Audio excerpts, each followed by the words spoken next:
Alors, est-ce que le fait qu'un hadith ne soit pas dans le Bukhari et Muslim sera une preuve pour dire que le hadith est faible? Non, le Bukhari et Muslim ne se sont aucunement imposés à l'isti'ab, le fait de rapporter tous les hadiths authentiques. Et d'ailleurs, celui qui lit le titre de Sahih al-Bukhari, Al-Jami' al-Sahih al-Mukhtasar, eh bien, il va tout de suite comprendre que le Bukhari, ça n'a jamais été son objectif de te réunir tous les hadiths authentiques. Lui, il a appelé son livre Al-Mukhtasar, le résumé.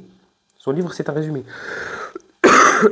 Par contre, ce qui est intéressant de savoir, c'est que si un hadith n'est pas dans un des usul, dans Kutub al-Usul, donc si un hadith n'est pas dans Al-Bukhari, Muslim, Abu Daoud, Tirmidhi, Nasa'i, Ibn Majah, Ad-Darimi, Musnad de l'imam Ahmed, si un hadith sort de ces livres-là, il est très rare qu'il soit authentique. C'est très rare que ce hadith-là sera authentique. Bien sûr, le Muwatta, je ne l'ai pas cité, pourquoi? La plupart des hadiths qui sont dans le Muwatta sont dans le Bukhari et Muslim. La plupart. Et s'ils ne sont pas dans le Bukhari et Muslim, tu les retrouves dans les autres livres. Donc c'est comme s'il avait été cité. Euh, donc, un hadith, si tu ne le trouves pas dans un de ces livres-là, qu'on appelle Kutub al-Usul, eh bien, il y a, entre guillemets, fort à parier que le hadith n'est pas authentique. Alors les savants, lorsqu'ils parlent de cette mas'ala-là, ils parlent de hadiths qui font partie des umdah. C'est une umdah, c'est une base, c'est un asl dans le domaine.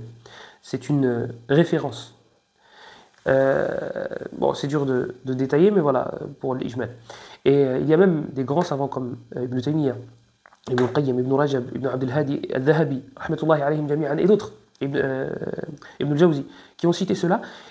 Ibn al-Jawzi l'a cité dans le Mawdu'at. Et les savants que j'ai cités précédemment, eux, se servent du fait que le hadith ne soit pas authentique avec cette règle-là. Bien sûr, c'est une qaïda qui est amma, c'est une règle qui est générale. C'est une règle qui est générale. Ça ne veut pas dire que tous les hadiths qui ne sont pas dedans sont forcément faibles. Et c'est dans un bab bien précis. C'est lorsque c'est un asl fil bab, lorsque c'est une umda, lorsque c'est une base.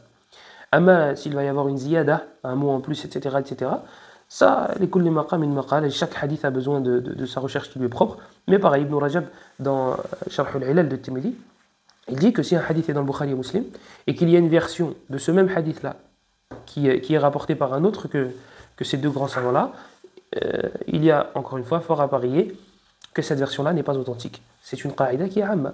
Par exemple, vous trouvez dans certains hadiths, celui qui fait cela, غُفِرَ لَهُ مَا تَقَدَّمَ مِنْ ذَنْبِهِ. Celui qui fait telle action, eh bien, ses péchés antérieurs lui seront pardonnés. Dans certaines versions de ce genre de hadith, vous trouvez مَا تَقَدَّمَ مِنْ ذَنْبِهِ وَمَا تَأَخَّرَ. مَا تَقَدَّمَ مِنْ ذَنْبِهِ وَمَا تَأَخَّرَ. Lui seront pardonnés ses péchés passés et futurs, antérieurs et les péchés qu'il fera. Cette ziyada, cet ajout-là de même les péchés futurs lui seront pardonnés, n'est pas authentique. Alors que ces hadiths-là sont dans le Bukhari Muslim, pour certains d'entre eux. Et ces hadiths-là ont été réunis dans un livre de Suyuti, rahimahullah, Al-Khisal al-Mukaffira, il s'appelle. Et Cheikh al-Usaymi a fait des ta'liqat dessus. Et de base, je crois que c'est un livre d'Ibn Hajar. C'est des hadiths qui parlent d'expiation des péchés.